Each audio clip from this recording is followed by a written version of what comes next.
Black bed एक काफ़ी well written character है, या मैं कहूँ काफ़ी एक वेल रिटन एंटैगनिस्ट है। बहरहाल जो भी हो, ब्लैक बेड बाकी सभी वन पीस एंटैगनिस्ट से तो डिफरेंट है, ब्लैक बेड स्पेशल है। तो आज की इस वीडियो में वही बताने जा रहा हूँ कि क्यों ऐसा है। मैं आपको एक और चीज़ भी बता दूं कि ब्लैक बेड मेरा फेवरेट एंटैगनिस्ट है सीरीज़ का। हाल अगर अभी ब्लैक बेड की लूफ़ी से वो एक टिपिकल फाइट भी नहीं हुई जो लूफ़ी की बाकी एंटैगनिस्ट से होती है। ब्लैक बेड से भी फाइट होनी है, लेकिन उसके बावजूद ब्लैक बेड का कैरेक्टर मुझे कितना ज़्यादा अच्छा कैरेक्टर लगता है।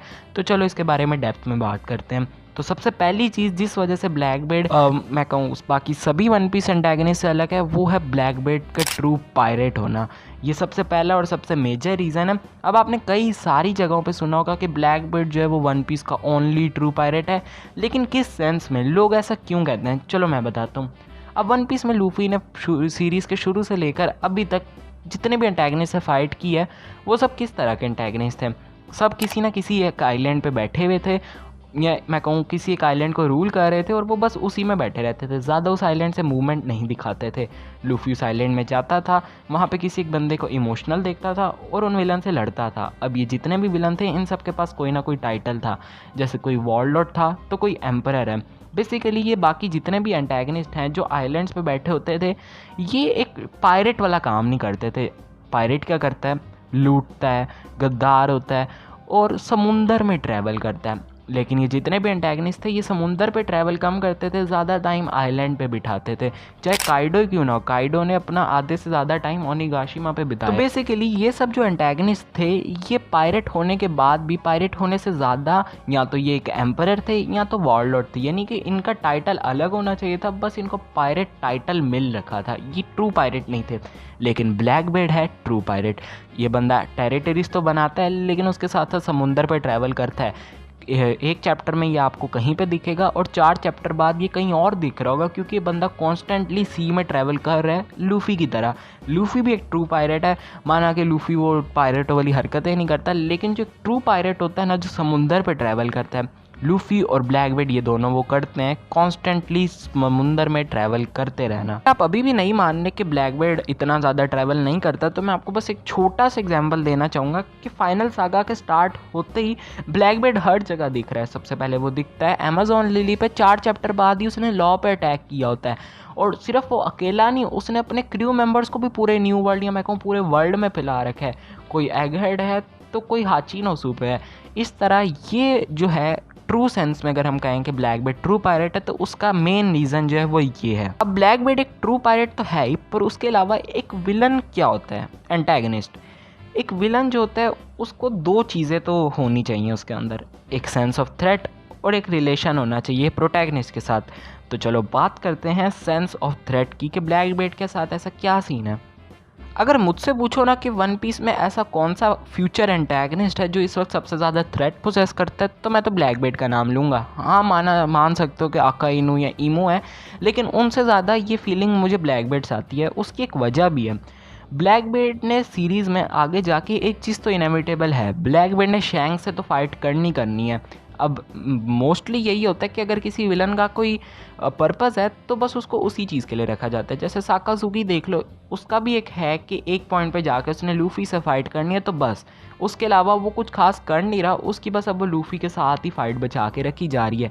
लेकिन अगर हम ब्लैक बेड को देखें तो उसका एक वो गोल तो है कि शैंक्स के साथ उसने आगे जाके किसी एक पॉइंट पे फाइट करनी है, लेकिन उस बीच वो इतनी सारी अलग अलग चीज़ें कर रहा है जिससे एक थ्रेट, एक सेंस ऑफ थ्रेट वो बना देता है। जैसे अब उसने शैंक्स से फाइट करनी है और एचिरो ओडा चाहते तो उसको बस डायरेक्ट इसीलिए बचाते कि शैंक्स से फाइट होती और हो सकता वो शैंक्स को हराते हैं या शैंक्स को मार ही देता, उसके बाद लूफी से उसकी फ़ाइट सेटअप करते और बस उनकी फ़ाइट होती। लेकिन नहीं, इस बीच वो बहुत कुछ कर रहा है। उसने तकरीबन बोवा हैनकॉक को मार ही दिया, ऑलमोस्ट लॉ को भी मार दिया, कोबी को कैप्चर कर दिया, जिस वजह से गार्प और कूजान की एक फ़ाइट हुई, जिसके रिजल्ट में गार्प की डिफीट हुई और एक तरह से वर्ल्ड में बहुत बड़ी न्यूज़ फैल गई। और इसका जो वजह है वो ब्लैक बेड ही तो है।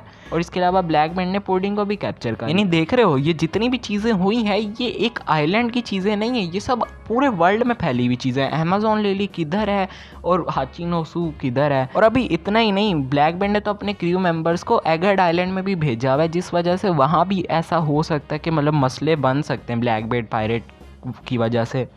अब यहाँ पे sense of threat black bed का यही है कि कोई भी एक इवेंट अगर चल रहा हो ना वन पीस वर्ल्ड में, तो वहाँ पे हम ब्लैकबीड को एक्सपेक्ट कर सकते हैं कि, और अगर ब्लैकबीड नहीं भी तो उसका कोई ना कोई क्रू मेंबर भी हम एक्सपेक्ट कर ही सकते हैं। और हाँ, इसी से मुझे याद आया कि ड्रेसरोसा आर्क में भी तो ऐसे ही हुआ था, जहाँ ब्लैकबीड का कोई नामो निशान नहीं था, वहाँ पे भी ब्लैकबीड का एक क्रू मेंबर आया ही हुआ था। यही वजह कि ब्लैकबीड जो है वो एक थ्रेट, जो फीलिंग है ना थ्रेट वाली, वो ब्लैकबीड पोजेस करता है। इसका कैरेक्टर ये चीज़ पोजेस करता है जो एक मतलब एक विलन के अंदर तो मस्ट होना ही चाहिए, जो ब्लैकबीड के अंदर है। और एक दूसरी चीज़ जो एक विलन के अंदर होनी चाहिए वो है एक प्रोटैगनिस्ट के साथ रिलेशन। अब ब्लैकबीड का ऐसा कोई खास बड़े वाला रिलेशन नहीं कि भाई है तो पता नहीं क्या इस टाइप का रिलेशन नहीं, लेकिन इसका एक रिलेशन ये है कि ये दोनों डी क्लैन के मेंबर्स हैं। उसके अलावा एक और इंटरेस्टिंग चीज़ ये कि इनका कैरेक्टर भी सेम है, इनकी पर्सनैलिटीज़ काफ़ी हद तक सेम है। हाँ, मैं ये नहीं कह रहा कि ब्लैकबीड का जो बिट्रे करने वाला है वो चीज़ लूफी में नहीं, ये दोनों एक तरह से देखें तो ये दोनों two sides of the same coin है, जो इनको बहुत एक अच्छा रिलेशन देता है, एक प्रोटैगनिस्ट और एंटैगनिस्ट वाला।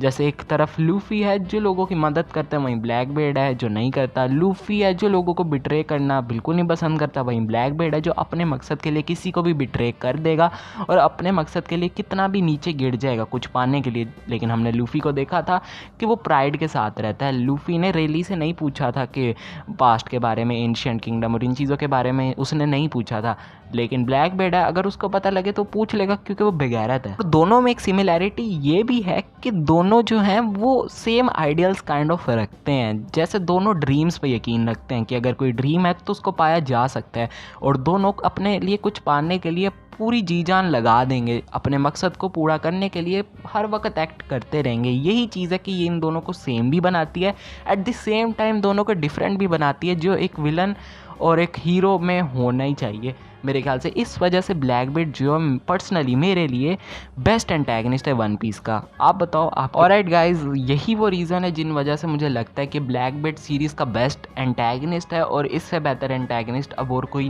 होगा भी नहीं वन पीस का। आपको क्या लगता है, क्या आप इन चीज़ों से एग्री करते हो? और अगर नहीं तो कमेंट्स में आप अपनी वजह भी बता सकते हो। और वीडियो पसंद आ गई हो तो लाइक तो कर ही देना, चैनल पर नए और पहली बार आए हो तो सब्सक्राइब करके बेल आइकन भी दबा देना। And I'll see you guys in the next video. Till then, peace out.